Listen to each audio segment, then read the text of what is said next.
Hey everybody, welcome to another edition of MagicReview.com. Today we have this is not DOA, this is Domino Effect. Sorry, I just shot the video for DOA. Domino Effect by Alex Pandrea. Basic idea is you show a Splenda packet and then I went out of frame there, I didn't mean to do that, I slipped up a little bit. I didn't do anything funny. There's a Splenda packet and then you switch it, or you change it magically into sweet and low, and you'll notice that I can show both sides there when you're done. You can't hand that out, it cannot be examined, but that's the basic effect.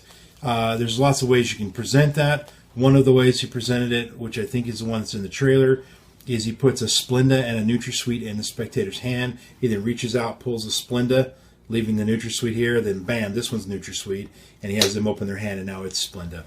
Kind of the that's kind of the main way he presents it. But there's other things you can do with it. He has one where there's a coffee cup, and he has the NutraSweet in the Splenda packet. He drops into the coffee cup. Then he picks out the Splenda, and he says, "Oh, I changed my mind. I want NutraSweet or whatever." And now it turns the NutraSweet, and the Splenda's in the cup. I thought that was kind of a cool way to do it. Although I will say, if you have a spectator, that's probably the better way to go in their hands. If you have somebody up close that you can do that with. But I can see that as a brief little interlude in a set piece. It might be kind of fun. But the real question is, you can look at the trailer and see if you like the effect, or you saw my very quick, rough handling of it, and hopefully I didn't expose the gimmick.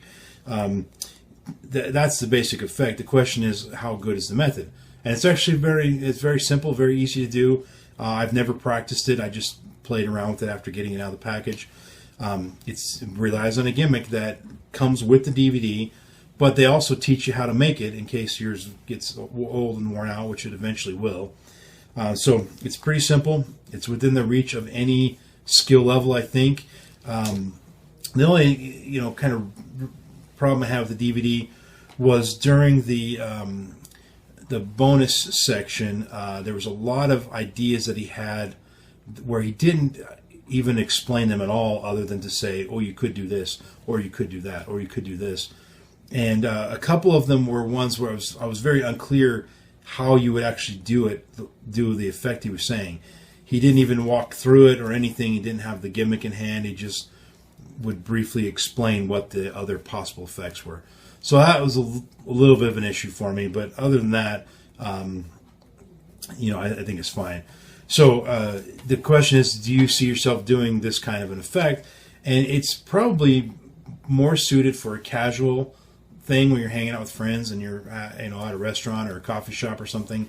But if you work in restaurants, you can also do this. And if you're with friends, you have the advantage where you can just secretly load the gimmick into the little bowl of sugar packets on the table. If you're at a restaurant, you can't quite do that, but you can certainly reach into the thing and pull this out and do it. So it fits into that environment of restaurant magic, if that's your thing. So the gimmick is pretty relatively angle proof. There are a few issues with angles. You certainly can't have people on your sides or behind you, which it's not like you perform in that environment much anyway with people behind you, but some of you do. I mean, you just perform surrounded. So you can't do the surrounded. But as long as people are kind of in front of you, I think you're fine. And it's very easy to do. You just saw me do it with zero practice. So anyway, I'm rambling, as I tend to do these days. Enough said on that. 4-star Stone Status of Gem. Random iTunes song of the moment is Metallica, The Shortest Straw.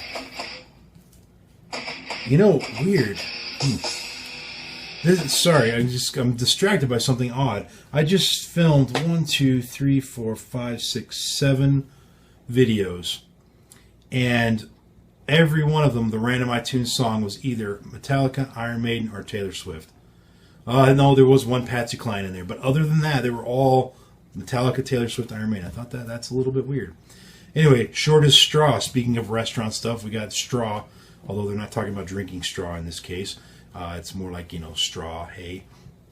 Anyway, Metallica and Justice for All is the album. The song is Short as Straw. Bam. Got that heavy guitar that I love. Oh, yeah. Lars back there banging the drums. Anyway, that's it for this episode, guys. That's it. I'm done filming today.